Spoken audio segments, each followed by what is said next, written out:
Hey everyone, welcome to Dave's Garage. This is our second episode of our new series based on the cars in my collection. Today we've got a Corvette, the mid-engine Corvette, which came out on July 29th of the year 2019. And I remember waiting to see it, and I wasn't going to stay up to watch it, debut. And what happened is the next day I saw it, and I thought to myself, well, they did not blow it. It's a very good-looking car. Now, what you see here in the background are my 69 GTO, which we did last week, and my 62 Chevy convertible 409, which we may do in a future episode. But the Corvette is a car which they did not blow it. Corvettes in this modern era do look a little cartoony. There's no doubt about that. But in the Corvette history, the 2006 Corvette took a turn to looking like the Porsche. Maybe it was 2005. And it looked European. And it looked like, well, we're no longer going to play that game of American swoop styling. And it didn't really work. So the C7, my friend called it the cartoon Vette. Car magazine called it the Corvette for all the vents it had. But that's you got to style a car one way or the next. So in today's parlance, this Corvette really does the number.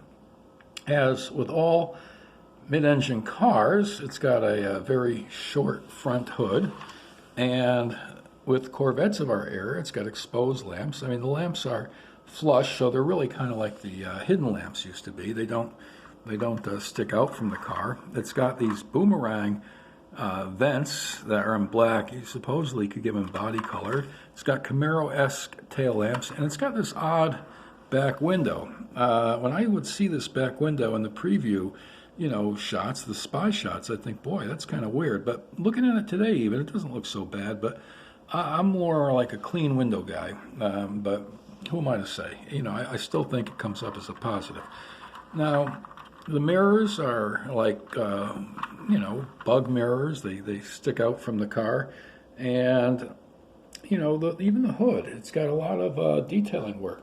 Underneath, it kind of gets a little busy, but, what can you expect? It doesn't ruin the car by any means.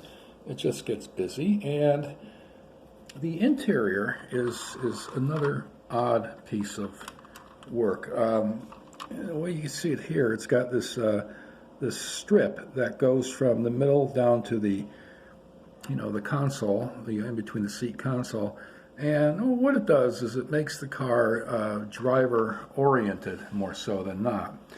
It's got the T-top roofs. I don't imagine. I saw one of these cars in person about a month or two ago, and I thought of it as the ant car. I couldn't get a good picture of it, and the picture I got just didn't come out well.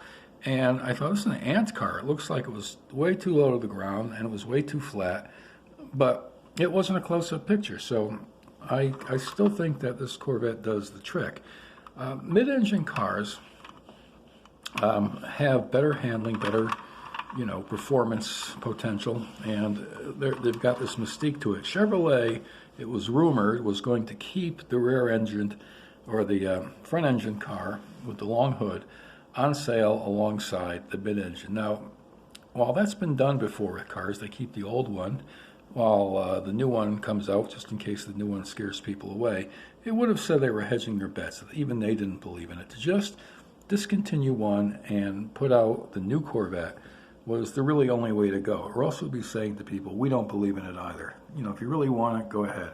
Now, you take a look the way in the plan view, how the roof V's, again, the 63 Corvette had that, but they tried, according to what I've heard in the studio, to bring up the split window or the V to modern times, and it always looked phony. It always looked like it was uninspired. So what they did is they give it the V, but they don't make it seem like, hey, here's the 63 Vette again.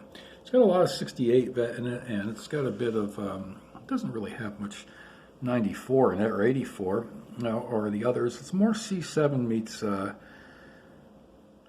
mid-engine, meets, a little bit of 63, and, it says Corvette. Now, the thing with the Corvette that I've got to remember, is that people aren't into cars anymore. You know, this here for $70,000, $100,000, people know you've got a machine on your hands.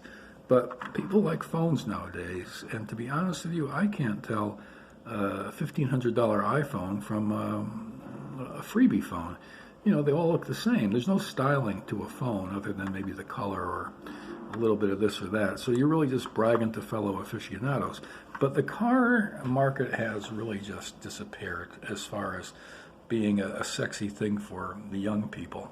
You know, it's something that, you know, it's a trophy car for, you know, they call it the chest wig set. You know, the 50-year-old guys that got the chains, or they used to have the chains. But even then, so the Corvette isn't something that young people drool over. They can't even afford it. Back in the 60s, for whatever reason, young people could, because the car wasn't that expensive compared to other cars. It was more expensive, but if you had a decent job, you know, you could swing it. But so the Corvette these days is really in the hands of rich, older dudes. But it's not a basketball player car.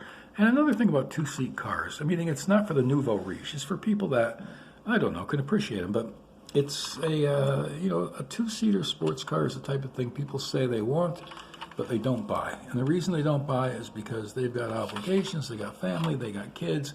But we waited 50 years for the mid-engine Corvette. I finally found my own copy over a year, well over a year after the car was out in the market in scale form. And I think this cost me $10. And I think they did a great job. I mean, the doors open. As far as I know, the hood doesn't open. I mean, the trunk doesn't open, or the front doesn't open. But, you know, I paid $10 for this. We're not talking, you know, hey, I think this is an amazing feat. I still kind of wonder if I pulled on that enough whether it would come up. But you can see the body lines are etched in and not real. So I wish I could think of some more to say about the Corvette. I mean, I could point out that that back window after the door is not a real window. It's a fill-in made to look like the window extends, which is a good idea, because if it were body color, it might just appear a bit. You know, they would have done that in the 70s because they wanted to accentuate the fact that the doors were huge, but this follows the style of the C7 and the Mustang, which did use rear windows, but nonetheless got away from the, you know, the doors ending with a metal pillar on it. But this is a beauty. They didn't blow it. You know, they did a good job. And, you know, any car that comes out, people are going to criticize it and say, oh, but you got to make that one decision and stick with it. You could have had 50 Corvette mid-engine prototypes, and you had to decide which one would really do the trick the best. I think they got it right. I mean, the Camaro-esque taillights, fair enough. The black and all the, you know, the vents and whatnot, you know, why not? There's not that many vents. I mean, the front end is full of air, but, you know, air intake. But I guess, you know, maybe it's needed. Maybe it's just to make the car look cool. The mid-engine Corvette, my very own, my car. I take it out for a spin, but I really want to keep it free of any sort of road problems, road debris, nicks, whatever else. Plus, I don't know. I mean, it might not cooperate. So thank you very much for joining Dave's Garage today, and I wish you a very good week, and we'll see you